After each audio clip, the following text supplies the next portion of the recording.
Berlangganan untuk mengakses upload terbaru 3 hari ke depannya di playlist. Terima kasih.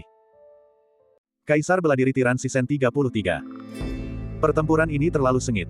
Mampu bertahan dalam pertempuran kacau dengan ribuan kultivator dan tetap berdiri tegak, siapapun yang gugur duluan, itu akan menjadi kekalahan yang terhormat. Suara lantang Pusiyi menggema di seluruh arena, menyebabkan para penonton mengangguk setuju. Meskipun mereka sudah menduga bahwa kompetisi itu akan sangat kejam, tetap saja mengejutkan untuk melihatnya dengan mata kepala sendiri. Raja Iblis berada di peringkat ke-25 dalam daftar reputasi 9 negara. Dari pertarungan hari ini, jelas bahwa peringkatnya telah diremehkan.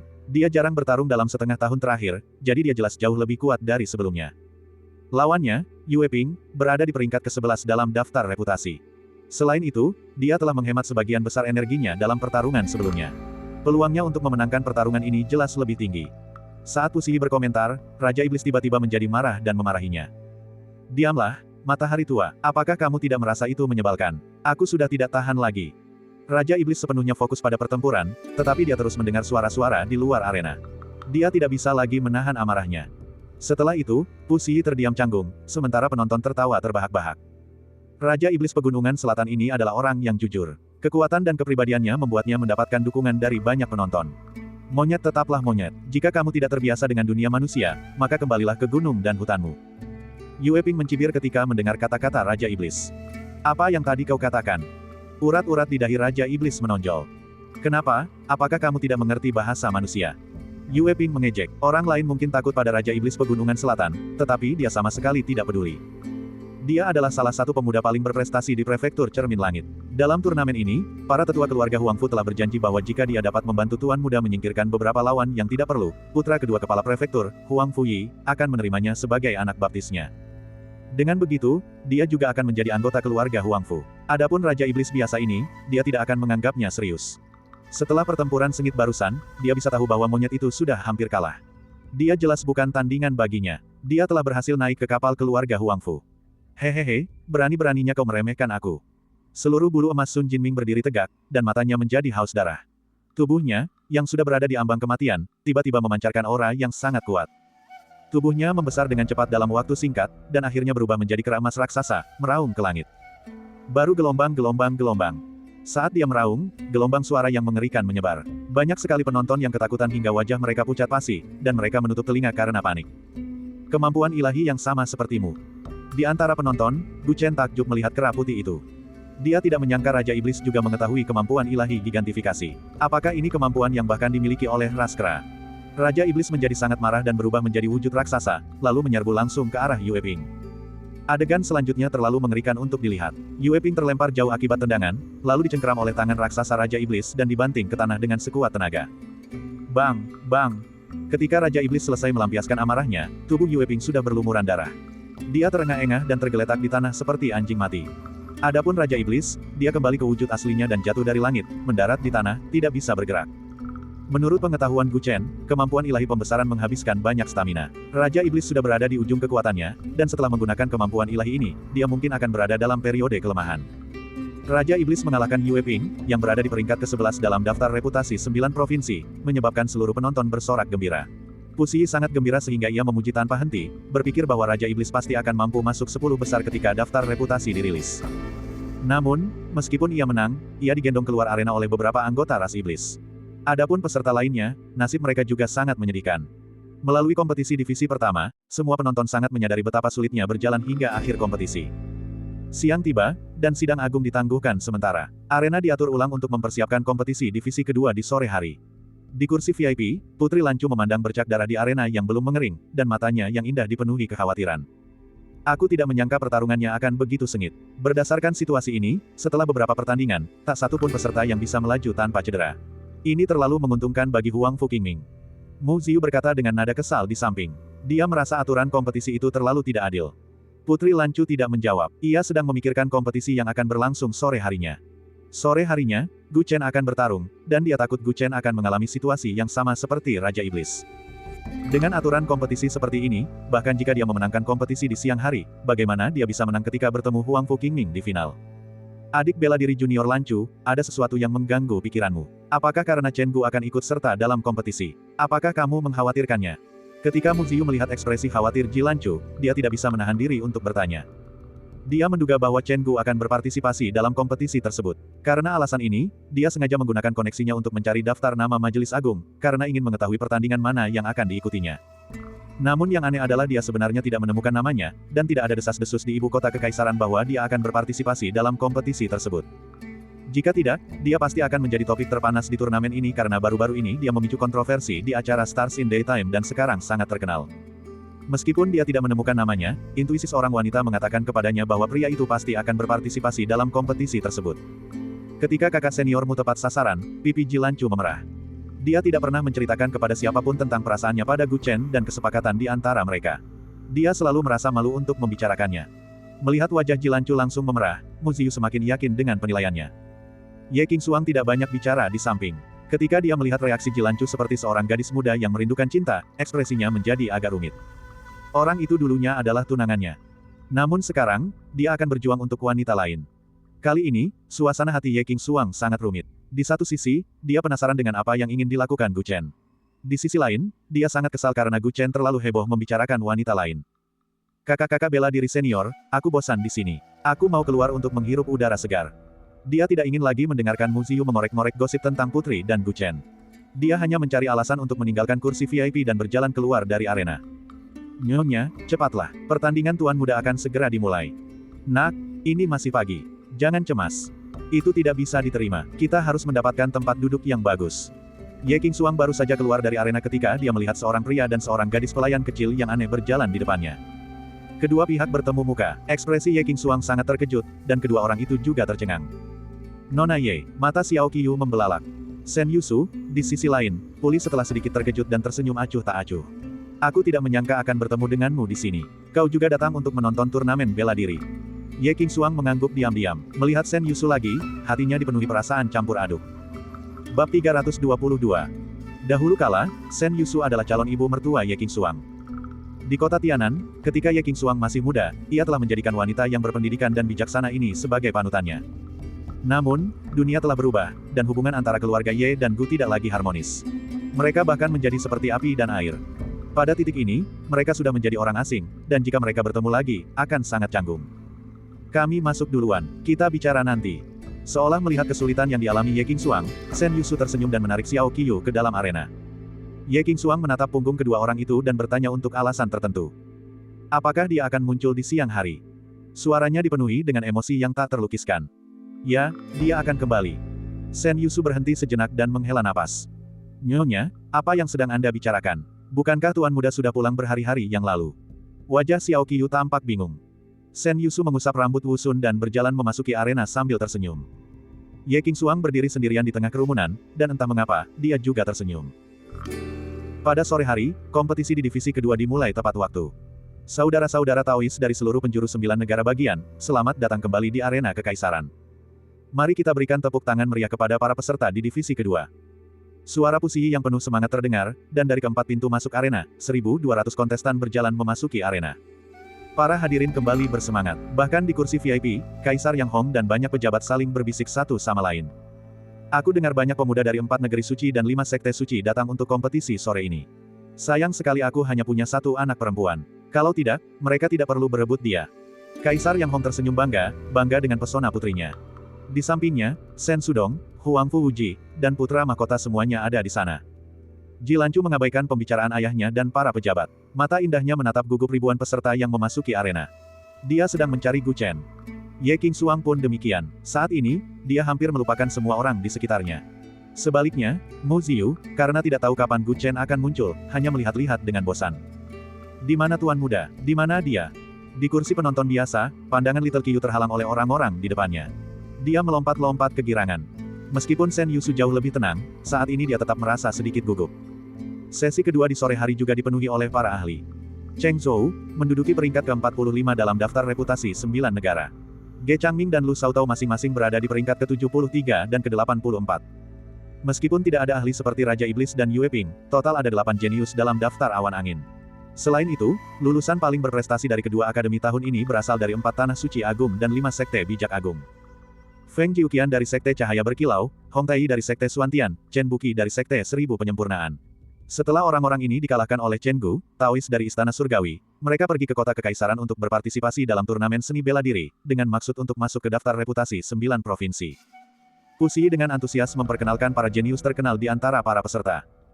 Seperti yang dia katakan, meskipun tidak ada tokoh luar biasa seperti Raja Iblis, ada lebih banyak ahli satu tingkat di bawahnya.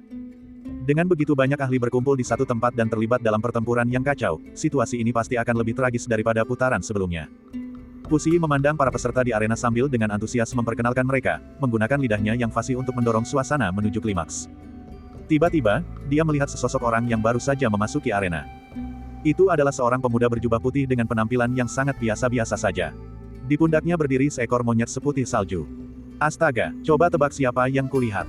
Suaranya tiba-tiba menjadi 2 kali lebih keras karena kegembiraan, menarik perhatian semua orang.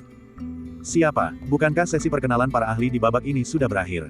Mungkinkah Pusi melihat ayahnya yang telah lama hilang? Ratusan ribu penonton berdiskusi di antara mereka sendiri. Sebagian dari mereka mengejek gaya bicaranya. Aku melihat Chen Gu, Taois dari Istana Surgawi, Chen Gu. Pusi tidak membuat mereka menebak-nebak. Dia menunjuk ke sudut arena, merasa bersemangat. Dia mengalahkan 6 raja dengan satu telapak tangan saat baru memasuki alam raja, dan memicu bintang-bintang di siang hari ketika dia berhasil menembusnya. Raja Agung dengan tubuh bela diri yang kuat, menduduki peringkat di gulungan kegelapan dan gulungan awan angin, penguasa dunia kegelapan. Dalam setahun terakhir, dia benar-benar pantas disebut sebagai penjahat paling hebat di 9 wilayah. Dia bahkan ikut serta dalam turnamen seni bela diri. Suaranya lantang dan merdu, dan kata-katanya dilebih-lebihkan, tetapi penonton langsung menjadi antusias. Chen Gu, apakah Overlord juga ikut serta dalam turnamen seni bela diri? Benarkah? Aku belum pernah mendengarnya sebelumnya. Berita ini datang terlalu tiba-tiba, sungguh mengejutkan. Semua penonton menoleh ke arah yang ditunjuk Pusi dan melihat sosok Chen Gu. Apakah dia jenius yang memicu acara Stars in Daytime? Dia benar-benar berpartisipasi dalam turnamen seni bela diri, ini akan menarik. Para penonton langsung bersorak. Awalnya, mereka mengira tidak ada jenius luar biasa di babak ini, dan mereka membeli tiket dengan rugi. Mereka tidak menyangka akan mendapatkan kejutan seperti itu. Chen Gu, dia benar-benar datang. Mata indah Mu Ziyu berbinar, dan dia menatap Gu Chen di arena. Jilanchu dan Ye Qingxuang, yang berada di sebelahnya, sudah menatapnya. Ah, tuan muda begitu populer. Xiao Qiyu, yang berada di antara penonton, tercengang. Dia tidak menyangka tuan mudanya begitu terkenal. Saya tidak menyangka bahwa orang jenius yang memicu acara Stars in Daytime juga akan datang. Kaisar Yang Hong memandang Shen Sudong dengan sedikit terkejut. Guru, mengapa saya tidak pernah mendengar tentang ini sebelumnya? Sepertinya Chen Gu mendaftar dengan nama samaran, kan? Shen Sudong ragu-ragu. Huang Fu Wuji, yang duduk di sebelahnya, tampak sedikit murung saat itu. Pertempuran ini ditakdirkan untuk lebih seru. Chen Gu sang penguasa baru bertarung sekali sejak ia mencapai tingkat abadi. Kemampuannya bisa dikatakan tak tertandingi. Mari kita tunggu dan lihat siapa yang akan keluar sebagai pemenang pada akhirnya. Pertempuran dimulai sekarang. Begitu Pusi selesai berbicara, ribuan kontestan bergerak serentak. Lebih dari separuh dari mereka langsung bergegas ke tempat Gu Chen berada. Reputasi seseorang bagaikan bayangan pohon. Pemandangan bintang-bintang yang muncul di siang bolong begitu mengejutkan sehingga membuat semua kontestan menganggap Gu Chen sebagai musuh yang paling sulit. Mereka mencoba menemukan metode yang mereka gunakan untuk mengalahkan Raja Iblis di ronde sebelumnya, yaitu dengan mengalahkan lawan tangguh ini terlebih dahulu. Cheng Wu, aku tak menyangka akan bertemu lagi denganmu di arena ini. Kali ini, aku pasti akan membuatmu menderita. Ketika Feng Jiuqian, Hong Taiyi, dan yang lainnya melihat Gu Chen, kebencian lama dan baru kembali berkobar di hati mereka. Mereka mengumpulkan ratusan orang dan menyerbu ke arahnya bersama-sama. Kali ini, jumlah pembantu mereka bertambah 10 atau bahkan 100 kali lipat. Mereka ingin melihat seberapa kuat lawan mereka. Bab 323. Musuh-musuh menyerbu seperti banjir, tetapi ekspresi Gu Chen tidak berubah. Ketika gelombang pertama kekuatan gaib dan sihir turun, dia melangkah ringan ke depan. Dia langsung menghilang di tempat itu, dan di saat berikutnya, dia sudah berada di sisi lain arena. Jangan sekali-kali berpikir untuk lari. Banyak ahli mengerahkan indera ilahi mereka dan langsung melacaknya. Mereka segera mengejarnya lagi. Gu Chen mengambil langkah misterius, berputar dan berbelok di antara pengepungan dan serangan yang tak terhitung jumlahnya. Tak sehelai daun pun menyentuh tubuhnya, anggun dan lincah. Para kontestan di divisi kedua bersatu melawan musuh bersama, dan mereka semua mengarahkan kekuatan mereka ke Chen Gu. Pusi menjelaskan dengan antusias. Tentu saja, para penonton sudah memperhatikan adegan ini. Baik itu 8 ahli yang masuk daftar kehormatan maupun siswa terbaik dari kedua akademi, mereka semua mengejar sosok berjubah putih itu. Sihir dilepaskan, dan harta karun Dharma bertebaran di udara. Indah sekaligus berbahaya. Gu Chen sepertinya sedang berjalan di ujung pisau, dan dia bisa jatuh kapan saja di bawah taktik gelombang manusia. Apa yang direncanakan anak itu? Dia tidak menyerang, dan hanya menghindar kemana-mana. Mu Ziyu memperhatikan dengan gugup. Setiap kali ada cahaya sihir yang menyilaukan muncul di arena, dia tak kuasa menahan diri untuk berseru pelan. Ekspresi Jilanchu sudah tegang, dan tanpa sadar dia meraih tangan teman wanitanya. Melihat situasinya, bahkan seorang jenius yang memicu keajaiban di siang hari pun hanya bisa mati di bawah kepungan begitu banyak ahli. Kaisar Yang Hong tersenyum dan berkata kepada para pejabat di sampingnya. Yang lain mengangguk. Bagi banyak dari mereka, ini adalah pertama kalinya mereka melihat Chen Gu beraksi. Mereka hanya melihatnya menghindar kemana-mana, dan dia tidak sekuat Raja Iblis di pagi hari. Diterpa angin, Gu Chen menghadapi musuh yang ada di mana-mana seperti kupu-kupu yang berterbangan, dengan lincah menghindar. Dia perlahan menutup matanya, dan menggunakan indera ilahinya untuk merasakan semua musuh. Ada aura yang bergejolak dan meningkat di dadanya. Derap langkah yang kacau, suara sihir yang merobek langit, teriakan musuh yang dikenalnya dan yang tidak dikenalnya. Semua suara itu meresap ke dalam hatinya, merangsang setiap sel dalam tubuhnya. Sejak berdiskusi dengan Lancu tentang adu tanding untuk mencari pasangan hidup, dia telah mengumpulkan auranya selama beberapa hari sebagai persiapan untuk pertempuran hari ini. Ketika Gu Chen merasa auranya telah mencapai puncaknya di bawah kepungan sejumlah besar musuh, dia tiba-tiba berhenti di tempatnya. Suara mendesing, suara mendesing, suara mendesing. Kerumunan kultivator itu segera menyusulnya dan mengepungnya dalam 3 lapis. Chen Gu, kau tidak bisa melarikan diri. Feng Jiuqian dan yang lainnya mencemooh. Musuh bebuyutan ini akhirnya akan merasakan kekalahan di bawah pengepungan mereka. Berlari, aku tak pernah berpikir untuk melarikan diri. Sebaliknya, aku mengejarnya dengan sekuat tenaga dan akhirnya sampai di sini. Gu Chen bergumam sambil menutup matanya. Huff, aku tidak tahu omong kosong apa yang kau bicarakan. Chen Gu, kau telah mempermalukan kami waktu itu. Hari ini, kami akan membuatmu merasakan penghinaan seperti itu.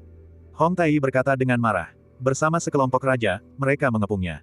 Terakhir kali, aku tidak sama seperti sekarang. Sayangnya, kau sudah tidak lagi memenuhi syarat untuk menjadi lawanku. Gu Chen bergumam. Lagi pula, nama saya bukan Chen Gu. Nama saya Gu Chen. Gu Chen tiba-tiba membuka matanya. Tatapan itu seperti tatapan seorang penguasa yang memandang rendah rakyat jelata. Membunuh. Sekelompok besar kultivator berteriak dan menyerbu maju, tetapi mereka melihat tubuh Gu Chen tiba-tiba memancarkan cahaya keemasan yang tak terbatas, dan tulang di dadanya berkilauan. Pada saat yang sama, aura yang agung, dahsyat, dan tak tertandingi menyapu seluruh arena seperti badai. Ledakan. Seolah-olah badai dahsyat telah menerjang. Baik itu 8 ahli dalam daftar awan angin, Hong Tai, Feng Jiuqian, atau yang lainnya, yang beberapa saat lalu bersikap agresif, tiba-tiba berhenti bergerak di saat berikutnya. Suasana di arena tiba-tiba menjadi sunyi senyap. Lalu, setelah 3 tarikan napas. Dengan Gu Chen sebagai pusatnya, semua musuh menyebar membentuk kipas. Seperti jerami, mereka berjatuhan satu per satu. Berdebar. Mata Hong Tai berputar ke belakang, dan dia jatuh tersungkur sambil mengeluarkan busa dari mulutnya. Berdebar. Feng Jiuqian pingsan dan jatuh terbentur tanah dengan kepala terlebih dahulu. Berdebar, berdebar, berdebar. Kedelapan ahli dalam daftar awan angin itu terhuyung-huyung, mata mereka dipenuhi rasa tak percaya. Sesaat kemudian, mereka jatuh ke tanah, tak mampu bangun. Di hadapan 500.000 penonton, ribuan peserta jatuh satu demi satu secara misterius. Setelah beberapa saat, Gu Chen adalah satu-satunya yang tersisa berdiri di arena. Layaknya seorang raja, dia memandang segala sesuatu dengan dingin. Arena yang beberapa saat lalu sangat ramai, tiba-tiba menjadi sunyi senyap. Sejumlah besar penonton tercengang dan memandang arena dengan tidak percaya. Apa yang sedang terjadi? Sebagian besar orang tidak tahu apa yang telah terjadi. Mereka hanya melihat sekelompok besar peserta bergegas menuju Chen Gu dari Istana Surgawi, dan kemudian mereka semua jatuh satu per satu. Seolah-olah sebuah kekuatan tak terlihat yang tak dapat mereka lihat telah mengalahkan semua ahli secara instan. Itu adalah. Pada saat itu, banyak tokoh penting di kursi VIP berdiri serentak. Kaisar Yang Hong menatap sosok berjubah putih di arena dengan wajah penuh keterkejutan, lalu menatap Huang Fuji. Sen Sudong menarik napas dalam-dalam. Tiba-tiba, dia mengerti semuanya. Mengapa yang disebut fisik Raja Bela Diri Agung dapat menyebabkan munculnya bintang-bintang di siang hari, dan mengapa pemuda itu memberinya perasaan khusus. Saat ini, orang yang menunjukkan ekspresi paling menarik tak lain adalah Huang Fuji. Wajahnya sangat muram, dan untuk pertama kalinya, tangannya gemetar karena emosi yang begitu kuat. Dia benar-benar berani menggunakan gerakan itu di depanku, beraninya dia. Adik Lancu, itu dia, kan? Mulut Mu Ziyu ternganga lebar, dan matanya tampak linglung. Bagaimana mungkin, Gu Chen, dia? Ji Lancu menutup mulutnya, dan hatinya tiba-tiba terkejut tanpa alasan yang jelas. Hanya Ye Qingxuang yang sudah menduga ini. Melihat Gu Chen di arena, pikirannya teringat kembali pada apa yang terjadi lebih dari setahun yang lalu. Lebih dari setahun yang lalu, di sebuah sekte kecil bernama Sekte Wuchen, kemampuan ilahi pemuda itu telah bangkit, dan dia juga telah membunuh sekelompok besar orang seperti ini, termasuk dirinya. Namun, mereka yang pingsan saat itu, paling banter, hanyalah murid-murid kecil dari Sekte kelas 3 yang tidak dikenal. Tetapi sekarang, mereka yang telah menyerah pada aura yang mendominasi itu adalah sejumlah besar jenius di 9 wilayah yang luas. Ye Qingxuang teringat apa yang pernah didengarnya di akademi. Para jenius menurut sebagian besar orang di dunia ini sebenarnya hanyalah jenius biasa. Keberadaan mereka hanya digunakan untuk membandingkan mereka dengan para jenius sejati, seperti daun hijau yang menghiasi bunga. Terlahir di generasi yang sama dengan para jenius sejati itu adalah kesedihan terbesar mereka. Ye Qingxuang menatap pria di arena itu, yang pernah membuatnya sangat membencinya. Dia tahu bahwa bukan hanya sekelompok orang yang pingsan, tetapi juga dirinya sendiri. Keberadaannya bagaikan matahari yang terang, ditakdirkan untuk menutupi semua cahaya. Bintang-bintang tidak selalu tersembunyi dalam kegelapan, dan pada saat ini, ia telah kembali. Ia telah keluar dari kegelapan dan kembali ke cahaya. Dia adalah bintang paling bersinar, dan bukan lagi Chen Gu yang bertopeng. Namanya adalah Gu Chen. Bab 324. Dojo kekaisaran itu terdiam mencekam untuk waktu yang lama. Tidak hanya orang-orang di dojo, tetapi orang-orang dari 9 prefektur yang menyaksikan pertempuran melalui batu cermin air juga tercengang. Dalam sekejap, hasil pertempuran telah ditentukan. Para jenius yang menjadi pusat perhatian sebelum pertempuran telah tersingkir dengan cara yang begitu tragis. Lalu bagaimana pemuda yang masih berdiri di arena itu melakukannya? Dibandingkan dengan tragedi di divisi pertama, hasil di divisi kedua jauh lebih mengejutkan. Setelah keheningan yang panjang, Pusi adalah orang pertama yang bereaksi. Suaranya yang lantang menyebar ke seluruh arena, dan melalui susunan pemancar suara, suara itu menyebar ke semua kota besar di 9 prefektur. Dojo kekaisaran telah menyambut keajaiban terbesar dalam sejarahnya hari ini. Chen Gu dari Istana Surgawi, Ani, dia bilang namanya Gu Chen. Gu Chen telah mengalahkan ribuan pahlawan dari seluruh dunia dalam sekejap dan memenangkan divisi kedua. Saya yakin semua orang sangat bingung saat ini. Apa yang baru saja terjadi? Pusi menunjuk ke arah para kultivator yang mulutnya berbusa dan tergeletak di tanah di dalam dojo yang besar itu. Citra batu cermin air juga bergeser ke orang-orang ini, memungkinkan penonton untuk melihat dengan jelas kondisi menyedihkan mereka, dan mereka tak kuasa menahan napas. Aura bawaan seorang raja seperti ini, kekuatan dahsyat yang mampu menghancurkan ribuan tentara dan kuda dalam sekejap. Benar sekali, saya yakin banyak orang yang memikirkan hal yang sama seperti saya. Kekuatan ini berasal dari aura dominasi bawaan Huangfu Wuji, dewa perang nomor 1 dari Kekaisaran Bumi Tengah. Satu-satunya wujud yang dapat memiliki aura yang begitu mendominasi adalah tulang pendominasi surgawi, salah satu dari 7 wujud super di 9 prefektur. Tuan Chen Gu, tidak, Tuan Gu Chen. Nama Overlord memang pantas disematkan padanya. Pidato Pusi agak tidak koheren. Sudah lama sekali sejak ia mengadakan pertarungan dengan alur seperti ini di dojo. Saat suaranya berhenti, banyak penonton yang masih bingung dengan situasi tersebut, langsung bersorak riuh. Tulang agung yang mendominasi dari surga. Ternyata Chen Gu dari Istana Surgawi memiliki fisik seperti itu. Apakah Great Martial King Combat fisik itu bohong? Mengapa dia memiliki konstitusi yang sama dengan Dewa Perang? Setelah kehebohan besar itu, muncul pertanyaan besar. Tulang Ether Tirani selalu menjadi simbol eksklusif Dewa Perang Huangfu Wuji. Seluruh lambang klan Huangfu bahkan dibangun berdasarkan totem binatang tirani yang berasal dari tulang tirani. Namun kini, seorang pria lain dengan tulang Ether Tirani telah muncul di daratan utama. Apa yang sedang terjadi? Pada saat itu, bukan hanya banyak penonton biasa yang bingung, tetapi banyak tokoh penting di kursi VIP juga merasa bersemangat. Mereka mau tak mau teringat beberapa rumor. Huangfu Wuji berada di tempat kejadian, dan banyak orang memandanginya dengan rasa ingin tahu.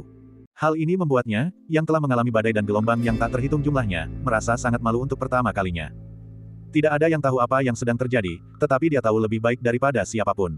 Dia selalu memendam rahasia ini jauh di dalam hatinya. Itulah sisi paling memalukan dalam hidupnya. Bisa dikatakan bahwa dalam kehidupan gemilang Dewa Perang, itu adalah bayangan yang tak pernah bisa dihilangkan. Tidak peduli seberapa tinggi posisinya, selama seseorang menyebutkan sisi memalukan dirinya ini, citra sempurnanya akan tercoreng.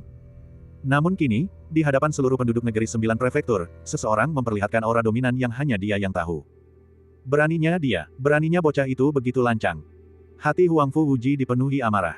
Jika dia tidak berada di depan begitu banyak orang, niat membunuhnya pasti sudah meluap dari tubuhnya.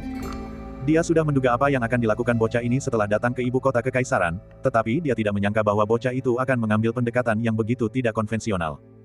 Memperlihatkan kondisi kesehatannya di depan semua orang akan membahayakan bocah itu, tetapi dia tetap melakukannya tanpa mempedulikan apapun. Dia tahu bahwa alasan dia melakukan itu adalah untuk menamparkan wajahnya sendiri. Ini baru permulaan. Selanjutnya, dia pasti akan melakukan hal-hal yang lebih menggemparkan dunia. Huangfu Wuji memandang pemandangan itu dengan dingin. Pada saat ini, rona terang dan gelap di wajah Gu Chen berubah, dan dia secara proaktif mengembalikan penampilannya yang tampan dan luar biasa. Melihat wajah yang mirip dengan wajah Gu Yuan saat masih muda, tatapan Huangfu Wuji menjadi semakin menakutkan. Gu Chen menatap Huangfu Wuji dengan dingin, dan sudut bibirnya sedikit terangkat seolah-olah dia sedang memprovokasinya. Pada saat itu, percikan api berhamburan ke segala arah ketika tatapan mereka bertemu. Menteri Huangfu. Kaisar Yang Hong merasakan gejolak emosi Huangfu Wuji dan hendak berbicara. Yang mulia, saya, hamba yang rendah hati ini, sedang tidak enak badan. Saya permisi dulu. Huangfu Wuji merasa semua orang menatapnya. Dia tidak ingin menjawab pertanyaan apapun, jadi dia pergi dengan ekspresi dingin. Kompetisi di zona kompetisi kedua berakhir dalam waktu yang sangat singkat, dan para penonton berdiri dan meninggalkan arena. Meskipun mereka tidak berkesempatan menyaksikan pertarungan spektakuler kemampuan ilahi, mereka tetap menikmati apa yang mereka lihat dengan mata kepala sendiri. Chen Gu itu, Ani, Gu Chen, apa latar belakangnya? Apakah dia memiliki hubungan keluarga dengan klan Huangfu? Banyak sekali pertanyaan yang terlintas di benak para penonton, dan secara bertahap pertanyaan-pertanyaan itu berakar di hati mereka. Gu Chen memperlihatkan penampilan aslinya. Ia tinggi dan tampan, dan ia keluar dari arena tanpa terluka. Kemanapun ia pergi, ia pasti akan menjadi pusat perhatian semua orang. Banyak tokoh penting di area tempat duduk VIP berjalan menghampirinya, dan para pemimpin beberapa kekuatan besar juga bersemangat untuk bertindak. Mereka semua ingin mengetahui latar belakang pihak lain. Ketika Gu Chen keluar dari arena, Shen Yusu dan Qiyu kecil sudah menunggu di sana. Ibu, Qiyu kecil, ayo pergi. Gu Chen melirik dingin tatapan tak terhitung jumlahnya di sekitarnya dan berkata, "Tunggu sebentar." Saat itu, Shen Sudong berjalan dengan langkah besar bersama beberapa anggota klan Shen. Gu Chen dan dua orang lainnya berhenti di tempat mereka berdiri. Gu Chen menatap dingin kakeknya yang berjalan ke arahnya. "Yang mulia guru negara Shen, kami telah mengganggu Anda selama beberapa hari terakhir. Mulai hari ini, ibu saya, putra saya, dan Qiyu kecil akan pindah dari kediaman Shen." Nada bicara Gu Chen terdengar sangat asing. Shen Sudong menatap wajah muda itu, dan ekspresi rumit terlintas di alisnya. Dia memanggil pihak lain dan ingin mengatakan sesuatu, tetapi dia dengan susah payah menelan kata-katanya. Orang tua itu mengerti. Jaga diri kalian baik-baik. Dia menghela napas dan berkata. Gu Chen tidak mengatakan apapun lagi dan berbalik untuk pergi bersama ibunya dan Qiyu kecil. "Ayah, anak nakal itu sudah keterlaluan. Apapun yang terjadi, ayah tetaplah kakeknya." Paman Gu Chen, Shen Pengyuan, agak marah. Meskipun mereka tidak saling mengenal, mereka tetap memiliki hubungan darah. Bocah itu benar-benar mempermalukan seorang tetua di depan umum seperti ini. Sebelumnya, ia mengira bocah itu tidak buruk dan telah menerima makanan dan minuman yang enak di kediaman Shen. Ia tidak menyangka bahwa bocah itu tidak tahu berterima kasih. Dia memiliki pertimbangan tersendiri dalam melakukan hal ini. Shen Sudong sama sekali tidak marah. Sebaliknya, dia menghela napas dalam hatinya. Bocah nakal itu mungkin sedang menarik garis pemisah yang jelas antara dirinya dan keluarga Shen untuk menghindari keterlibatan mereka. Ini berarti bahwa apa yang akan dia lakukan selanjutnya akan berbahaya. Bab 325. Gu Chen berjalan ke jalan bersama ibunya, diikuti oleh sekelompok besar orang, ragu-ragu apakah akan maju atau tidak. Saat itu, semua orang terkejut mendapati bahwa kemanapun Gu Chen melangkah, tiba-tiba ada lebih banyak orang di sekitarnya. Para pembunuh berjubah putih dari Istana Surgawi muncul entah dari mana, menirong kerumunan, dan berjalan di kedua sisi penganut Taoisme tersebut. Banyak dari orang-orang itu mengenakan topeng emas, menjaga Gu Chen dan ibunya, yang membuat ekspresi mereka berubah. Kapan para pembunuh dari Istana Surgawi datang? Kelompok orang ini muncul dan menghilang secara tak terduga, yang membuat banyak pihak takut. Baru kemudian mereka ingat betapa luar biasanya identitas Gu Chen. Taois yang memiliki tulang tirani surgawi, kemungkinan besar akan menjadi pewaris Kaisar Langit. Sekelompok besar pembunuh dari Istana Surgawi mengikuti Gu Chen dan pergi seolah-olah tidak ada orang di sekitar. Putri Lancu berjalan bersama beberapa pengiring wanitanya, sambil memandang sosok Gu Chen dari kejauhan. Dia tidak maju untuk berbicara dengannya, tetapi hanya menatapnya dengan sedikit ketertarikan, hatinya penuh harapan. Setiap kali anak ini bertindak, dia selalu mengejutkan imajinasi orang. Mu Ziyu menghela napas. Awalnya, dia mengira mustahil bagi Gu Chen untuk mengalahkan Huangfu Qingming di turnamen bela diri. Ada perbedaan besar antara keduanya dalam hal fisik. Namun, fisik pihak lawan jelas tidak kalah dengan bakat Taoisme bawaan, yang membuat pertandingan selanjutnya sedikit lebih menegangkan. Dia memikirkannya dengan saksama. Tampaknya setiap kali dia meremehkan pihak lain, pihak itu akan membuktikan bahwa dia salah. Mengapa dia memiliki tulang tirani surgawi? Apa yang sedang terjadi? Kami, Ziyu, gumam Ziyu. Ye Qingxuang terdiam. Dia adalah salah satu dari sedikit orang yang mengetahui kebenaran.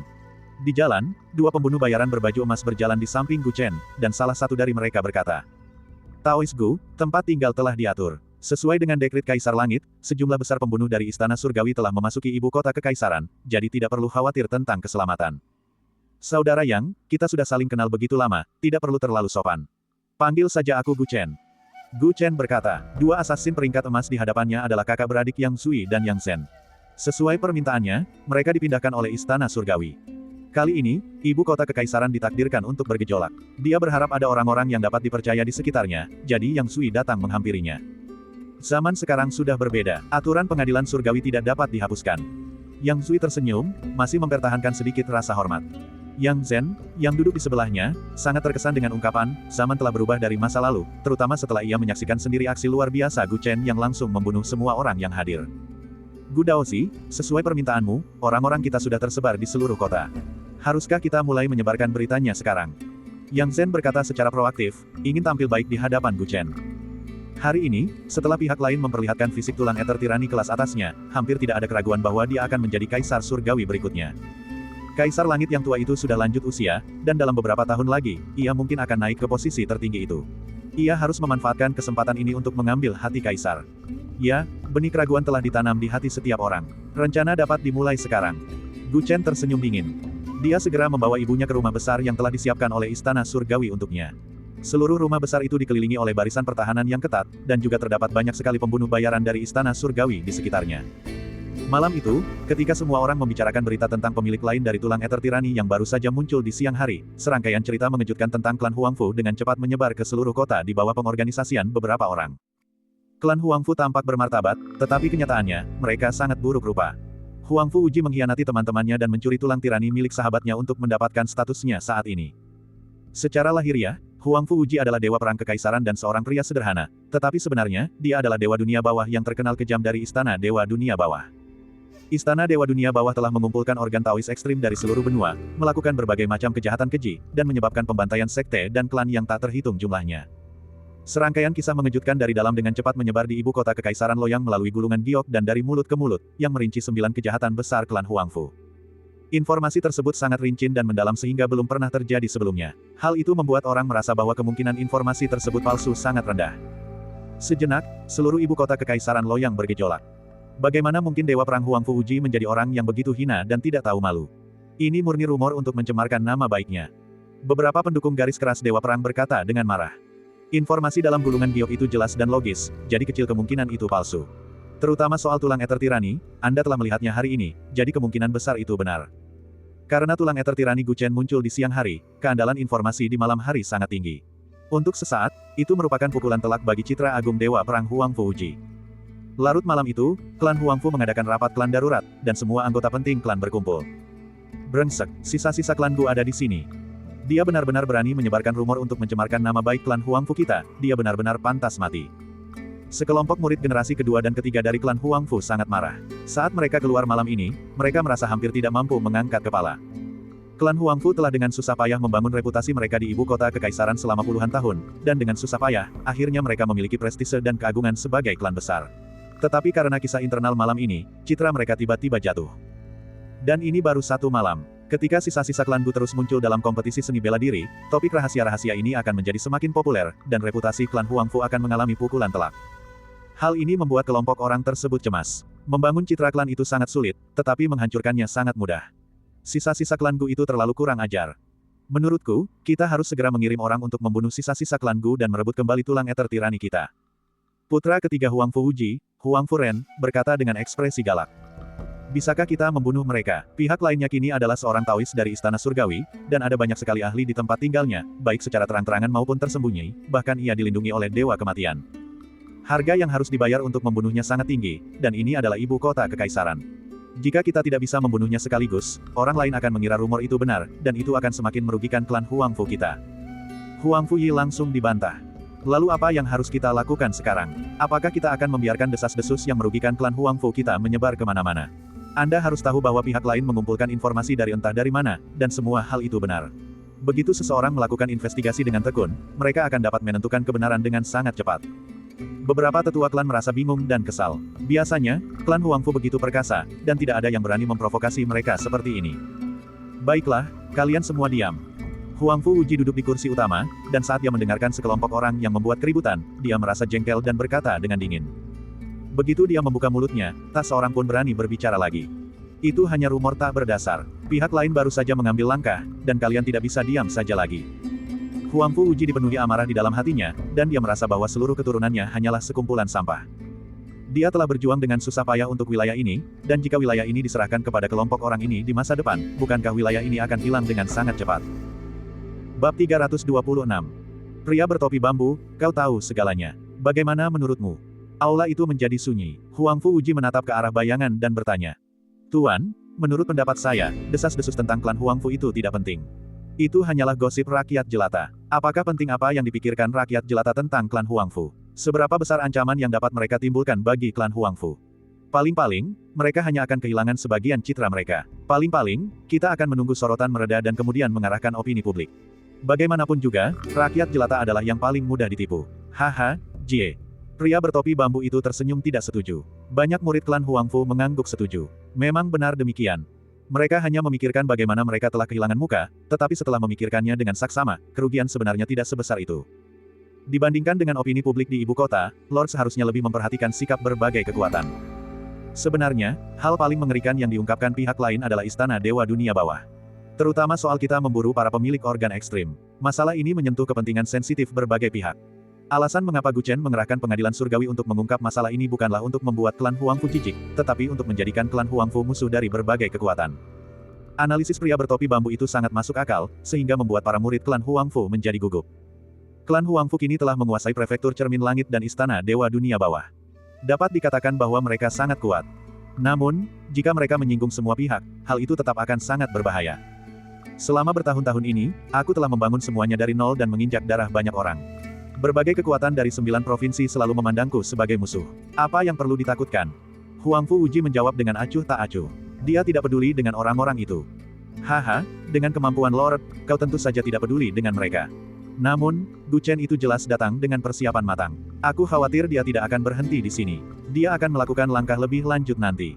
Lagi pula, Tuhan, jangan lupakan bahwa rencana kita akan segera berhasil. Akan buruk jika terjadi kecelakaan sekarang. Peringatan halus dari pria bertopi bambu itu menyebabkan pupil mata Huangfu Wuji menyempit. Dibandingkan dengan segalanya, rencana yang akan berhasil adalah yang terpenting. Dalam hal ini, untuk mencegah terjadinya kecelakaan, masalah ini harus ditangani dengan benar. Kakek, mengapa kakek peduli dengan sisa-sisa keluarga Gu yang begitu kecil? Sementara itu, Huangfu Qingming masuk dengan langkah besar dari luar aula, dan matanya bersinar dengan cahaya yang ganas. Ketika Huangfu Wuji melihat cucunya, ekspresinya menjadi jauh lebih tenang. Dibandingkan dengan yang lain di aula, cucu laki-laki inilah yang paling ia hargai. Tak satu pun dari murid generasi kedua klan Huangfu yang menjanjikan, dan meskipun ada banyak murid generasi ketiga, hanya Huangfu Qingming yang paling memuaskan hatinya. Dia telah mengerahkan banyak upaya untuknya, dan dia tidak diragukan lagi adalah penerus klan Huangfu berikutnya. Qingming, apakah kamu punya ide? Huangfu Wuji bertanya. Sangat sederhana, bukankah penyintas klan Gu itu lolos ke final? Saat babak final tiba, aku akan membunuhnya dan semuanya akan berakhir. Huangfu Qingming mencibir. Lawannya adalah tulang langit tirani. Apakah kau yakin? Tanya Huangfu Wuji dengan acuh tak acuh. Huff, kakek, aku akui tulang surgawimu yang perkasa memang sangat kuat, tapi bakat taoisme bawaanku juga tidak buruk. Aku mahir dalam segala jenis mantra, dan aku beruntung. Bagaimana mungkin seorang barbar dari hutan belantara timur bisa dibandingkan denganku? Aku akan membuatnya tahu apa itu keputusasaan, dan aku akan membuatnya menyesal telah muncul di hadapan klan Huangfu. Aku akan mengupas kulitnya, memotong semua daging di tubuhnya, mengambil tulang langit tirani miliknya, dan menyerahkannya langsung padamu, kakek. Huangfu Qingming berkata dengan bangga, dan kata-katanya penuh dengan kepercayaan diri. Semua orang di klan Huangfu merasa gembira ketika mendengar ini. Benar sekali, betapapun sombongnya penyintas klan Gu itu, dia pasti akan mati ketika bertemu Qingming di babak final. Saya mengerti, persiapkan diri dengan baik untuk ujian akhir. Kalian semua boleh pergi sekarang. Huangfu Wuji tidak merasa senang, dan dia meminta semua orang, termasuk Huangfu Qingming, untuk meninggalkan aula. Pada akhirnya, hanya pria bertopi bambu yang tersisa. Qingming masih muda dan gegabah, dan dia hanya berpikir untuk menggunakan kekerasan untuk menyelesaikan masalah. Dalam hal kebijaksanaan, dia jelas lebih rendah daripada penyintas klan Gu itu. Menurut Anda, bagaimana sebaiknya kita menghadapinya? Kata Huangfu Wouqi. Haha, aku khawatir target Gu Chen adalah kau. Meskipun aku tidak tahu apa yang dia rencanakan, jika dia ingin menggulingkan klan Huangfu, dia tidak bisa melakukannya sendirian. Inilah yang seharusnya menjadi niat dari Tirk Surgawi dari pengadilan surgawi. Maksudmu, si tua bangka dari istana surgawi mungkin akan memanfaatkan kesempatan ini untuk bertindak. Huangfu Wuji mengerutkan keningnya dalam-dalam. Aku khawatir itu mungkin terjadi. Lagi pula, istana Dewa Dunia Bawah kita baru berkembang selama beberapa dekade, dan kita sudah menjadi ancaman bagi istana surgawi. Pria bertopi bambu itu mengangguk. Orang tua bangka itu sudah mengurung diri di istana surgawi selama bertahun-tahun. Jika dia seenaknya bergerak dalam keadaan seperti sekarang, dia pasti akan terluka parah. Mengapa dia mengambil risiko seperti itu?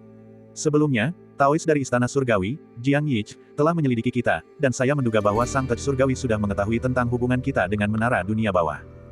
Mata pria bertopi bambu itu berkedip-kedip. Jika memang demikian, maka tidak mengherankan. Murid Huangfu Wuji menyusut. Menurutmu, jika aku berduel dengan orang tua bangka itu sekarang, berapa peluangku untuk menang? Pria bertopi bambu itu berpikir sejenak. Sang Raja Surgawi telah hidup selama 9.000 tahun, dan dia telah menguasai jurus waktu Raja Surgawi. Dia juga memiliki batu waktu dan kitab suci surgawi. Dengan kekuatanmu saat ini, bahkan jika kau bisa menang melawannya, itu pasti akan menjadi kemenangan yang sia-sia. Huangfu Wuji menyeringai dingin. Kau terlalu sopan. Jika orang tua bangka itu melawanku dengan tekad untuk mati, aku pasti akan mati. Tapi itu tidak mungkin baginya. Dia menghargai hidupnya lebih dari siapapun. Pria bertopi bambu itu tertawa aneh. Apapun yang terjadi, apapun yang ingin dilakukan oleh sisa-sisa klan Gu itu, kita tidak boleh memberi alasan kepada Celestial Tirk untuk bertindak, terutama pada saat seperti ini. Kurasa tujuan utama si tua bangka itu adalah untuk menguji kekuatanku, bukan untuk bertarung hidup dan mati. Pikirkan cara untuk memaksa Gu Chen itu mundur dari konferensi. Dengan begitu, apapun rencananya, semuanya akan gagal. Kata Huangfu Wouqi. Tuan, bocah itu bertekad untuk menjatuhkan Anda dari kedudukan Anda. Jika Anda ingin dia menarik diri dari konferensi, saya khawatir Anda hanya bisa mengandalkan Kaisar. Hati Huangfu Wuji tergerak. Saya mengerti maksud Anda. Pada hari kedua turnamen, pertandingan di divisi ketiga dan keempat sedang berlangsung dengan meriah. Setelah pertempuran mengejutkan di divisi kedua, pertempuran di divisi ketiga dan keempat kembali normal. Pertempuran berakhir buntu dan tragis. Namun hari ini, selain menonton pertandingan, para penonton juga mendiskusikan berita yang mengejutkan seluruh loyang tadi malam. Bahkan di kursi VIP, banyak tokoh penting yang berdiskusi tentang klan Huangfu. Adapun Huangfu Wuji, dia tidak hadir hari ini. Huangfu De, mengapa ayahmu tidak datang hari ini? Kaisar Yang Hong bertanya dengan penuh keprihatinan. Dengan hormat, Yang Mulia, ayah saya sedang tidak enak badan. Huangfu De berkata dengan sungguh-sungguh. Bab 327. Oh, jika memang begitu, maka aku akan menemuinya nanti. Kaisar Yang Hong segera menunjukkan keprihatinannya terhadap pejabat terpentingnya. Sen Sudong sedikit mengerutkan kening ketika melihat pemandangan ini. Huangfu Wuji adalah dewa perang. Sungguh lelucon, bagaimana mungkin dia sakit? Rasanya semakin tidak mungkin dia tidak ingin berada di sana karena rumor kemarin. Dia bukan tipe orang yang berhati rapuh. Kemungkinan besar ada sesuatu yang mencurigakan sedang terjadi. Setelah seharian berkompetisi, Kaisar Yang Hong pergi ke klan Huangfu seperti yang diharapkan. Selama bertahun-tahun, dia selalu menganggap dewa perang ini sangat penting dan memandangnya sebagai tangan kanannya. Sekarang karena dia sakit, tentu saja dia harus menunjukkan sisi baiknya. Setelah kembali dari kediaman Huangfu, Kaisar Yang Hong sangat marah dan segera memanggil guru kekaisaran dan putra mahkota. Kompetisi bela diri ini adalah untuk keluarga kekaisaran memilih menantu, bukan untuk Daozi dari Istana Surgawi menimbulkan masalah. Ada desas-desus di mana-mana di kota dan sejumlah besar pembunuh dari Istana Surgawi telah menyusup ke Luoyang. Apa yang mereka coba lakukan? Apakah mereka berpikir bahwa 9 provinsi bukanlah wilayahku? Kaisar Yang Hong tampaknya telah mendengar sesuatu dari Huangfu Wuji yang membuatnya marah kepada Gu Chen. Banyak pejabat saling berpandangan. Sebelum babak final, cari alasan untuk menyingkirkan Gu Chen itu. Kaisar Yang Hong segera memberikan perintah. Yang Mulia Kaisar, mohon pertimbangkan kembali. Ekspresi putra mahkota Ji Zefang berubah ketika mendengar hal ini. Yang Mulia, tidak ada yang bisa dicapai tanpa aturan. Menyingkirkan Gu Chen dengan tergesa-gesa bukanlah ide yang bagus, bukan? Sen Sudong juga ragu-ragu. Adapun para pejabat lainnya, mereka semua tetap diam sambil mata mereka berkedip-kedip. Dari situ, mereka bisa mencium aroma intrik dan persekongkolan di antara mereka. Kemungkinan besar ada perebutan sengit antara beberapa kekuatan utama dalam masalah ini. Orang-orang itu bukanlah orang-orang yang bisa disinggung oleh pejabat biasa seperti mereka. Pilihan terbaik adalah tetap diam. Aku sudah mengambil keputusan. Guru Besar Sen, hasil dari 5 zona kompetisi akan diumumkan besok. Saya harus meminta Anda untuk mencari alasan yang tepat untuk menyingkirkan Gu Chen itu. Jangan biarkan dia merusak suasana kompetisi bela diri. Kaisar Yang Hong mengibaskan lengan bajunya lalu pergi, meninggalkan putra mahkota dengan ekspresi tidak senang. Putra mahkota Ji Zefang segera meninggalkan istana dan pergi ke kediaman Gu Chen. Sepanjang hari itu, Gu Chen tidak pergi menonton kompetisi. Sebaliknya, ia dengan tenang berlatih di kediamannya, menyesuaikan kondisinya dan mempersiapkan diri untuk babak final. Ketika putra mahkota berkunjung dan memberitahunya bahwa Kaisar bermaksud untuk menyingkirkannya dari babak final, ekspresi Gu Chen berubah muram. Putra mahkota memang berniat bekerja sama dengan Istana Surgawi, dan Gu Chen telah mengatakan yang sebenarnya kepadanya beberapa hari yang lalu. Kedua pihak secara resmi telah bergabung untuk menekan keluarga Huangfu.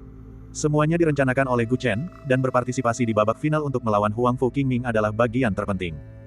Ia tak pernah menyangka Huangfu Wuji akan begitu berhati-hati, bahkan tidak memberinya kesempatan untuk berpartisipasi di babak final, dan menghasut Kaisar Yang Hong untuk menyingkirkannya. Masalah ini telah menyimpang dari rencananya, menyebabkan dia berada dalam suasana hati yang buruk. Ketika dia memerintahkan anak buahnya untuk mengungkap sisi gelap klan Huangfu kepada publik, perebutan pasangan hidup ini telah berubah. Ini telah menjadi permainan antara Istana Surgawi dan klan Huangfu. Kekalahannya bahkan sebelum pertempuran dimulai merupakan pukulan telak baginya. Nak, ada apa? Apakah kamu mengalami masalah? Saat Gu Chen dan putra mahkota sedang berdiskusi tentang apa yang harus dilakukan dan sudah kehabisan akal, Asura Kilin Hijau muncul. Gu Chen mengangguk dengan serius. Kaisar Langit Tua telah meramalkan bahwa segalanya tidak akan berjalan semulus ini, jadi dia telah mengirimkan bantuan dari luar untukmu. Asura Kilin Hijau tersenyum. Bantuan dari luar, siapakah itu? Gu Chen terkejut. Keluar. Begitu Asura Kilin Hijau selesai berbicara, sesosok tubuh berjalan memasuki halaman. Orang ini mengenakan topeng aneh dengan garis-garis hitam dan putih, dan dia memakai jubah seorang Taois dari Istana Surgawi. Jiang Yi. Gu Chen menatap pihak lain dengan terkejut. Orang ini jelas seorang Taois dari Istana Surgawi, dan dia pernah melihat dua Taois lainnya sebelumnya, kecuali Jiang Yi yang hilang. Saudara Gu, aku sudah banyak mendengar tentangmu. Aku dengar kau telah berusaha keras mencariku, dan bahkan membantuku melampiaskan amarahku di Istana Dewa Dunia Bawah. Terima kasih banyak. Jiang Yi berinisiatif mengulurkan tangannya. Kenapa kamu di sini? Bukankah kamu menghilang? Gu Chen terkejut. Aku menghilang sebelumnya karena disergap oleh pengawal Dewa Dunia Bawah, Jialan, dan perlu memulihkan diri. Setelah itu, saya menemukan petunjuk penting tentang Istana Dewa Dunia Bawah dan mengikutinya, itulah sebabnya saya kehilangan kontak. Jiang Yi menjelaskan. Gu Chen tidak terlalu tertarik dengan pertemuannya itu, jadi dia langsung ke intinya. Bagaimana Anda akan membantu saya dalam situasi saya saat ini? Jiang Yi tersenyum. Kaisar Yang Hong tidak ingin kau ikut serta karena ia takut Istana Surgawi dan klan Huangfu akan bertikai, yang akan merugikan kepentingan keluarga kerajaannya. Ketika putra mahkota melihat Jiang Yi begitu terus terang, dia tampak sedikit malu. Solusinya sebenarnya sangat sederhana. Saudara Gu, Anda sudah menyelesaikan setengahnya. Jiang Yi sepertinya sedang menyampaikan sesuatu. Saudara Jiang, apa maksudmu? Gu Chen mengerutkan kening. Saudara Gu, kau menyebarkan rahasia klan Huangfu kemana-mana untuk mengisolasi klan Huangfu, kan? Kita akan membangun di atas fondasi ini dan mendapatkan dukungan dari kekuatan-kekuatan utama untuk membantu Anda dalam perang. Gu Chen merenung. Informasi yang kusebarkan mungkin akan membuat kekuatan-kekuatan besar waspada terhadap klan Huangfu, tetapi itu tidak akan membuat mereka berpihak padaku dan menyinggung klan Huangfu. Informasi yang diperoleh Gu Chen berasal dari berbagai sumber. Beberapa berasal dari Istana Surgawi, dan beberapa lagi dari Jilanchu. Karena informasi ini benar, citra klan Huangfu mengalami pukulan telak. Namun, hanya itu saja. Paling-paling, kekuatan-kekuatan besar akan mewaspadai klan Huangfu, tetapi mereka tidak akan berpihak padanya. Jika mereka bersedia berdiri di sisinya, mungkin saja klan Huangfu bisa dicabut sampai ke akarnya. Aku punya informasi yang lebih penting lagi di sini. Informasi ini cukup untuk membuat kekuatan-kekuatan besar ingin membunuh klan Huangfu. Kata-kata Jiang Yi sangat mengejutkan. Informasi macam apa? Gu Chen terkejut. Istana Dewa Dunia Bawah dan Menara Acheron bekerja sama dalam kegelapan. Hubungan mereka bukanlah hubungan biasa. Saat Jiang Yi berbicara, ekspresi Gu Chen dan putra mahkota berubah. Istana Dewa Dunia Bawah dan Menara Acheron adalah tiga kekuatan gelap utama di benua itu, dan kekuatan mereka hampir sama. Jika kedua organisasi ini bekerja sama, itu akan setara dengan menguasai 2/3 dunia gelap. Jika memang demikian, seberapa kuatkah pasukan Huang Fuji? Berita mengejutkan ini cukup untuk membuat semua kekuatan besar di negeri 9 prefektur merasakan hal yang sama. Apakah ini benar? Apakah Anda punya bukti? Gu Chen menarik napas dalam-dalam. Saya telah menyelidiki kasus-kasus orang-orang dengan fisik khusus yang hilang di negeri ini, dan saya menemukan ini selama penyelidikan saya. Istana Dewa Dunia Bawah dan Menara Acheron telah bekerja sama untuk menangkap orang-orang dengan fisik istimewa. Bahkan murid-murid elit dari beberapa sekte besar pun tidak terkecuali. Bab 328. Karena kerjasama semacam ini hanya dilakukan antara para petinggi dari kedua belah pihak, bahkan para pembunuh tingkat menengah dan bawah pun tidak mengetahuinya, jadi kami tetap tidak tahu apa-apa. Mereka merekayasa berbagai macam kecelakaan agar sekte-sekte yang kehilangan muridnya tidak tahu bahwa itu adalah ulah mereka. Dan setelah mendapatkan organ target, mereka menggunakannya untuk melatih para pendeta, dan kemudian menggunakan para pendeta ini untuk menyusup ke berbagai pasukan. Hal ini telah sangat merugikan kepentingan kekuatan-kekuatan besar. Apakah menurutmu mereka tidak akan ingin membunuh keluarga Huangfu setelah mengetahui hal ini? Gu Chen mempercayai kata-kata Jiang Yi. Dia ingat korespondensi antara Jiang Yi dan Ye Qingxuang. Dalam surat-suratnya kepada Ye Qingxuang, ia menyebutkan hal-hal ini secara berkala, tetapi saat itu ia tidak memahaminya, namun sekarang sudah jelas. Gu Chen telah melihat kedua pendeta, He Fangzheng dan Yao Yufei, dengan mata kepala sendiri. Dia tidak tahu apakah keluarga Huangfu menyadari sifat jahat dari masalah ini, tetapi hal itu telah memberi kekuatan besar alasan untuk bergabung dengan Istana Surgawi. Apa yang harus kita lakukan selanjutnya? Gu Chen tahu bahwa Jiang Yi pasti memiliki rencana khusus untuk bertemu dengannya. Paviliun Langit Laut berhutang budi padamu, kan, saudara Gu? Jiang Yi bertanya. Kurang lebih. Gu Chen mengangguk. Dia telah mengungkap identitas asli Yao Yufei. Jika Paviliun Langit Laut melakukan seperti yang dia katakan, mereka akan yakin bahwa perawan suci mereka adalah mata-mata dari Istana Dewa Nether, dan mereka akan tahu bahwa mereka berhutang budi padanya. Ketua Paviliun Langit Laut juga berada di ibu kota. Dia memiliki hubungan pribadi yang baik dengan banyak petinggi dari 2 aliran, 3 keluarga, 4 tanah suci, dan 5 sekte suci. Selama dia bisa mengumpulkan para tokoh penting dari kekuatan-kekuatan ini, serahkan sisanya padaku. Aku akan memperjuangkan aliansi untukmu, saudara Gu. Kau hanya perlu fokus pada persiapan pertempuran. Jiang Yi menjawab dengan tenang. Oke, saya mengerti. Keesokan harinya, hasil kompetisi di divisi kelima diumumkan, dan 5 orang yang lolos ke final akhirnya dipastikan. Mereka akan bergabung dengan Huang Fuqingming untuk bersaing memperebutkan kemenangan terakhir, dan pemenangnya akan dapat menikahi Putri Lanchu. Di istana, Kaisar Yang Hong melihat daftar peserta yang lolos ke tahap selanjutnya. Ketua Negara Shen, apakah Anda sudah memikirkan alasan untuk menyingkirkan Gu Chen itu? Kaisar Yang Hong memegang kuas merah di tangannya, bersiap untuk mencoret nama Gu Chen dari daftar promosi. Ini. Shen Sudong ragu-ragu. Saat ini juga. Ayah, tolong tunggu. Putra mahkota melangkah masuk ke istana dan mempersembahkan kenang-kenangan kepada tahta dengan kedua tangannya. Apa yang telah terjadi? Kaisar Yang Hong mengerutkan kening. Dia mengambil surat peringatan itu dan membacanya. Ekspresinya terus berubah. 4 tempat suci Southflower, Langya, Dube, dan True Jade, serta 5 sekte suci Thousand Refinements, Glaze Light, Dark Heaven, Divine Wood, dan Sky Sea Pavilion. Para pemimpin dari 9 faksi besar di Middle Earth benar-benar telah bersama-sama menjamin bahwa Gu Chen akan masuk ke babak final. Kaisar Yang Hong membaca surat peringatan itu dengan saksama beberapa kali, tetapi ia tetap tidak berani mempercayai isinya. Hati dari 4 tanah suci dan 5 sekte suci tidak pernah bersatu, tetapi hari ini, mereka semua berbicara untuk satu orang. Dan orang itu pernah memukuli keturunan tanah suci dan sekte-sekte suci dengan sangat parah sehingga mereka harus mencari gigi mereka di tanah. Hal ini sungguh terlalu sulit dipercaya, sehingga ia tidak mampu mencernanya untuk sesaat. Setelah sekian lama, akhirnya dia menerima kebenaran. Tatapannya menjadi rumit. Kesembilan faksi besar telah bersuara bersama. Sekalipun ia adalah penguasa suatu negara, ia tetap harus memperhatikan pendapat mereka. Namun, ia agak enggan untuk patuh karena adanya paksaan. Zefang, menurutmu apa yang harus kita lakukan tentang ini? Dia bertanya kepada putra mahkota dengan suara lemah. Melapor kepada ayah, saya merasa kita harus membiarkan Gu Chen terus berpartisipasi.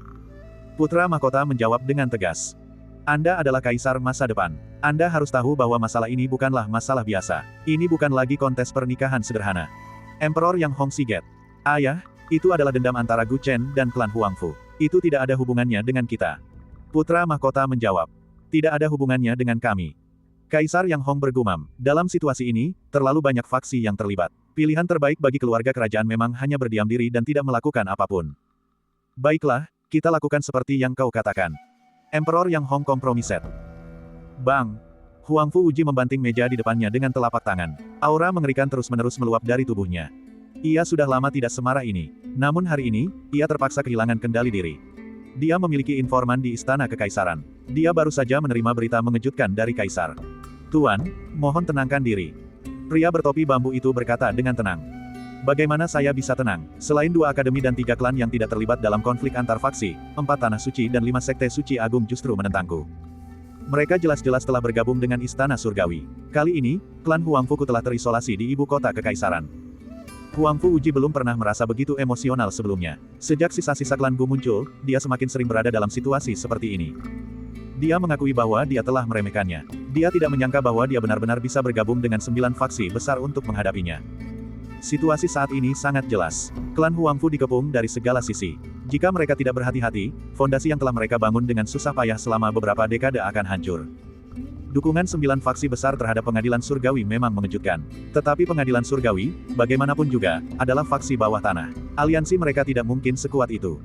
Dengan kekuatan Milord, bahkan jika 9 faksi besar ingin melakukan sesuatu, mereka harus berhati-hati. Saat ini, mereka hanya mendukung Gu Chen untuk berpartisipasi dalam turnamen. Mereka belum secara langsung melepaskan semua kepura-puraan keramahan dengan klan Huangfu. Menurut pendapat bawahan ini, kuncinya masih terletak pada final yang akan datang. Di babak final mendatang, selama Qingming bisa mengalahkan Gu Chen itu, maka prestise klan Huangfu akan tetap terjaga. 9 faksi besar yang siap membuat masalah juga akan berhenti. Kata-kata pria bertopi bambu itu masuk akal. Huangfu Uji juga menyadari betapa pentingnya final yang akan datang. Setelah berputar-putar dalam lingkaran besar, pertempuran terakhir ini tetap tak terhindarkan. Keesokan harinya, babak final turnamen bela diri pun tiba. Para pemenang dari 5 zona kompetisi dan Huangfu Qingming berdiri bersama di arena. Kompetisi hari ini akan ditentukan melalui undian. Mereka akan bertarung satu persatu dan mengeliminasi satu persatu hingga juara lahir. Gu Chen masih mengenakan jubah putih hari ini. Namun, ia telah mengungkapkan penampilan aslinya. Ia tinggi dan gagah, dan bahkan ketika berdiri di samping Huangfu Qingming yang memiliki kecantikan tak tertandingi, ia sama sekali tidak terlihat inferior. Bahkan, penampilan Huangfu Qingming cenderung ke arah feminin, seperti seorang wanita, padahal ia memiliki lebih banyak maskulinitas dan tekad yang teguh layaknya seorang pria. Selain mereka berdua, Raja Iblis dan yang lainnya juga hadir.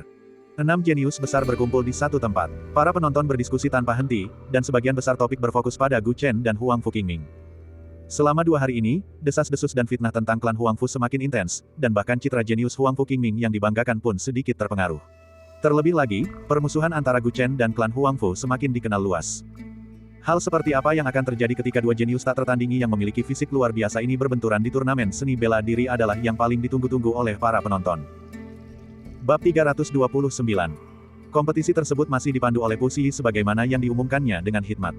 Pertempuran hari ini akan dilakukan dengan cara undian. Agar adil, Putri Lancu yang akan melakukan undian.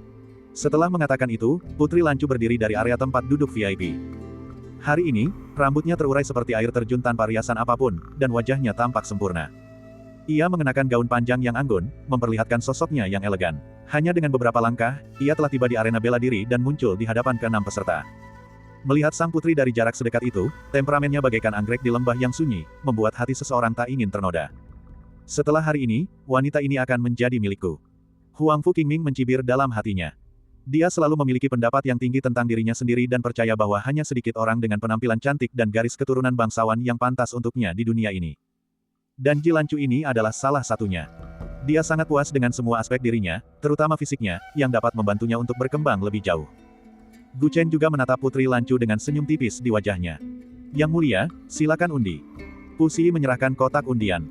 Kotak itu benar-benar buram dan bahkan dilengkapi dengan pembatasan indera ilahi. Ada total 6 undian dengan nama 6 peserta tertulis di atasnya. Putri Lancu mengangguk dan dengan santai mengambil 2 undian. Pertempuran pertama, Zhou Wenjue melawan Gu He. Dia menggambar 2 lagi. Pertarungan kedua, Gu Chen melawan Mu Tianqi. Pertarungan ketiga, Sun Jinming melawan Huangfu Qingming. Urutan kompetisi telah diumumkan, dan Pu Xi bertanya kepada Putri Lancu dengan nada sedikit mengejek. Yang mulia, salah satu dari 6 orang ini akan menjadi suami Anda. Apakah Anda ingin menyampaikan sesuatu kepada mereka? Atau adakah satu yang membuat Anda sangat puas? Pertanyaan ini juga yang membuat para penonton penasaran, dan mereka semua mulai membuat keributan. Ji Lancu tersenyum tanpa mengucapkan sepatah kata pun dan berjalan menuju ke 6 peserta tersebut. Seketika, mata mereka menunjukkan ekspresi penuh antisipasi. Dia langsung berjalan melewati Zhou Wenjue, Gu He, dan Raja Iblis, lalu berhenti di depan pemuda bernama Mu Tianqi. Kakakmu, mengapa kau harus ikut campur dalam kekacauan ini? Dia berkata dengan lembut. Adik Lancu, aku menyukaimu sejak aku masih di Akademi Seni Bela Diri Sejati. Tentu saja, aku harus mencoba peruntungan di kompetisi seni bela diri ini apapun yang terjadi. Mu Tianqi tampaknya berasal dari Azurewood Manor dan memiliki hubungan darah dengan Mu Xiu. Dia berbicara dengan sangat serius. Hatiku sudah dimiliki oleh seseorang. Ji Lancu menolaknya secara langsung. Apakah Anda Huangfu Qingming? Wajah Mu Tianqi berubah jelek sesaat. Ji Lancu tidak menjawab dan berjalan menuju Huangfu Qingming dan Gu Chen. Senyum terukir di wajah Huangfu Qingming saat melihatnya berjalan mendekat. Apapun yang terjadi antara dia dan Ji Lancu, tampaknya pada akhirnya Ji Lancu yang memilihnya. Lagi pula, dialah satu-satunya yang pantas untuknya. Di bawah tatapan tersenyum Huangfu Qingming, Ji Lancu langsung melewatinya dan berhenti tepat di depan Gu Chen. Kemudian, sebuah adegan yang mengejutkan seluruh penonton pun muncul. Mereka melihat Ji Lancu melepaskan sikap kekanak-kanakan seorang gadis muda dan dengan lembut memeluk Gu Chen. Kamu harus menang. Dia berbisik ke telinga Gu Chen sambil wajahnya memerah. Bagi seorang putri suatu negara untuk melakukan hal seperti itu di depan begitu banyak orang membutuhkan keberanian yang luar biasa.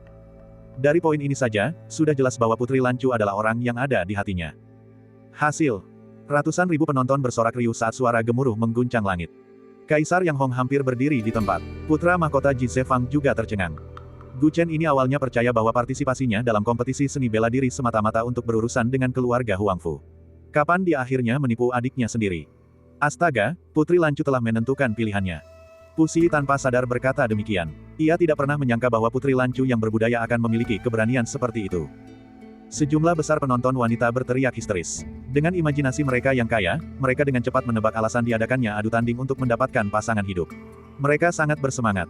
Untuk menantang para jenius dari 9 provinsi dalam hal cinta, sang tirani ternyata memiliki sisi yang begitu lembut. Semua pria di antara penonton menatap Gu Chen dengan iri dan cemburu, sementara beberapa di antaranya merasa yakin. Adapun para wanita, mereka menantikan masa depan yang indah.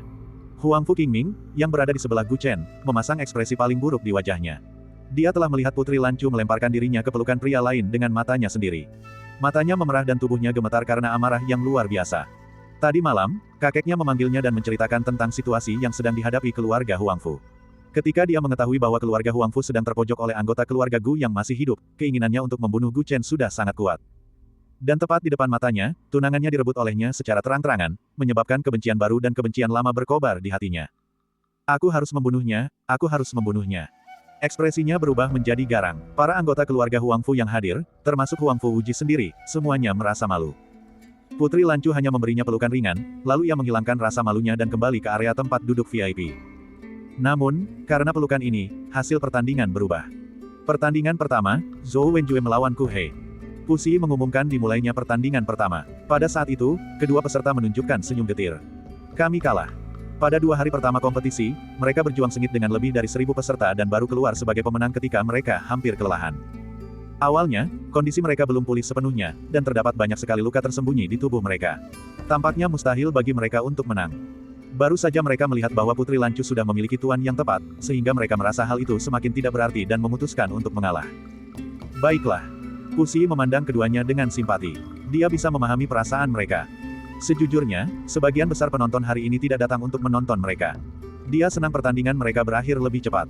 Karena, bahkan dia sendiri pun menantikan pertandingan-pertandingan selanjutnya.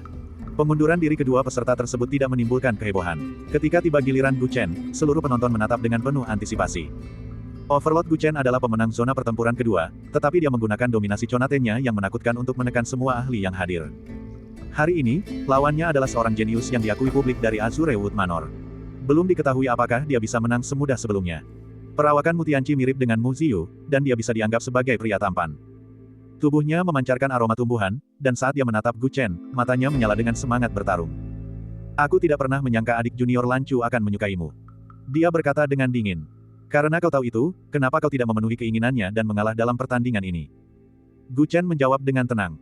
Dia hanya memikirkan pertarungannya dengan Huangfu Qingming. Adapun yang lain, akan lebih baik jika dia bisa mengalahkan mereka dengan cepat. Bagaimana bisa aku membiarkanmu mendapatkan adik Lancu semudah itu? Mu Tianqi jelas tidak mudah menyerah seperti peserta sebelumnya. Tubuhnya memancarkan cahaya hijau yang cemerlang. Bab 330. Sosok Mu Tianqi menghilang dari tempatnya berdiri. Ia tampak menyatu dengan hutan, sehingga mustahil untuk menentukan lokasi tepatnya. Sepertinya kamu telah menghabiskan cukup banyak energi dalam pertempuran sebelumnya. Strategi bertahan seperti itu jelas di luar kemampuannya. Gu Chen menyimpulkan bahwa lawannya kemungkinan besar sama seperti peserta sebelumnya. Kondisinya tidak baik. Seberkas cahaya ungu melesat di matanya saat ia memperluas persepsinya keluar untuk mencari sosok lawannya. Jika dia tidak menemukan lawannya, pertempuran akan berlangsung lama. Hal itu akan merugikan pertempuran-pertempuran selanjutnya.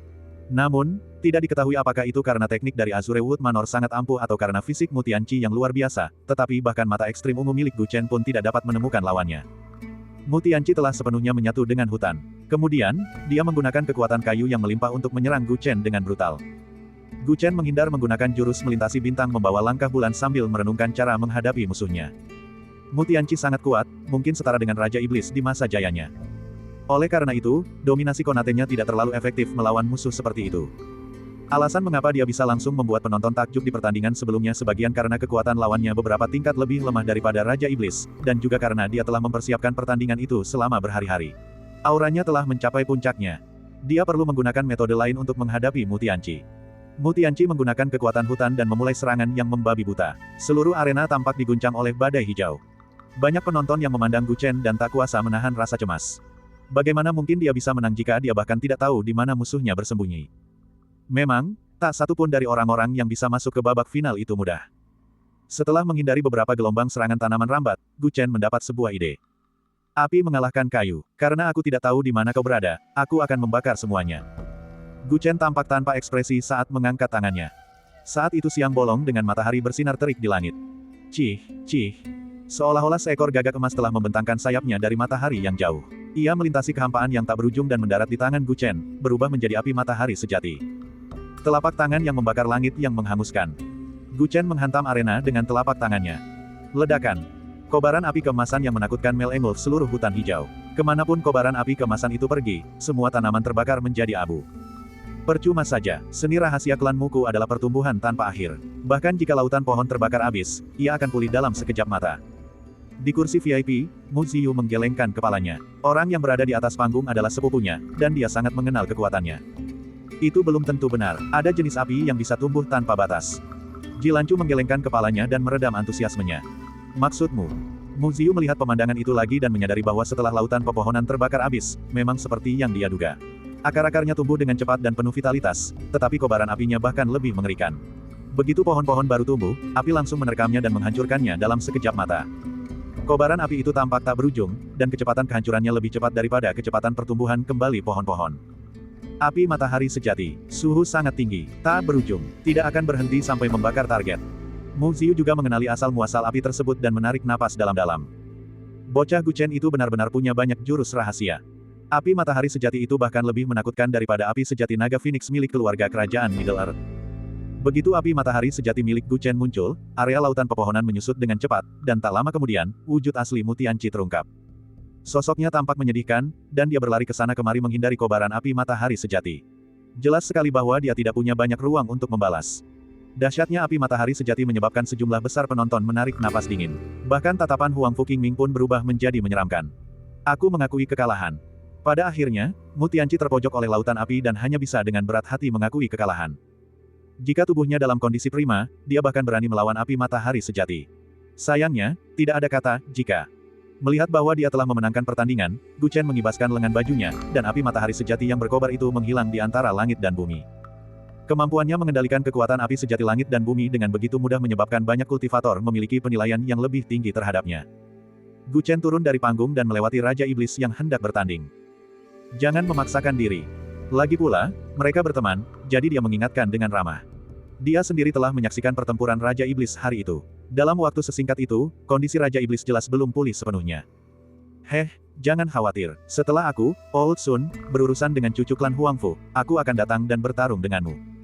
Aku tidak akan merebut istrimu, kau hanya perlu menemaniku bertarung sepuas hatiku. Semangat bertarung Raja Iblis masih tinggi, dan sifatnya yang suka berperang tidak akan pernah berubah apapun yang terjadi. Baiklah, saya setuju. Guchen tertawa tanpa sadar dan dalam hati memberkati Raja Iblis. Raja Iblis naik ke panggung, dan Huang Fuqingming juga berjalan ke panggung. Dia menatap pihak lain dengan ekspresi dingin. Raja Iblis Sun Jinming, aku mengenalmu. Saat Guchen mencapai alam raja, kaulah yang melindunginya, kan? Tatapan mata Huang Fuqingming sangat dingin, dan sudut mulutnya sedikit terangkat membentuk seringai kejam. Aku melindungi saudaraku, apa hubungannya denganmu?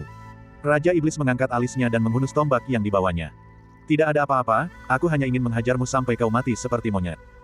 Aura yang dahsyat dan menakutkan meledak dari tubuh Huang Fuqingming, dan semua energi esensi di dunia seolah menyatu dengannya pada saat ini.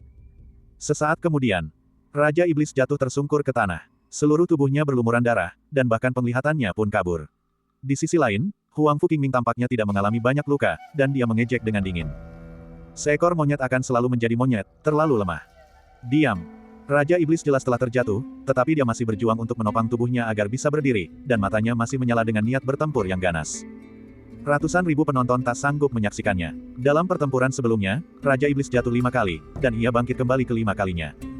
Jelas sekali dia berada dalam kondisi yang sangat buruk sebelum berpartisipasi dalam pertempuran ini, tetapi dia tetap menolak untuk mengakui kekalahan.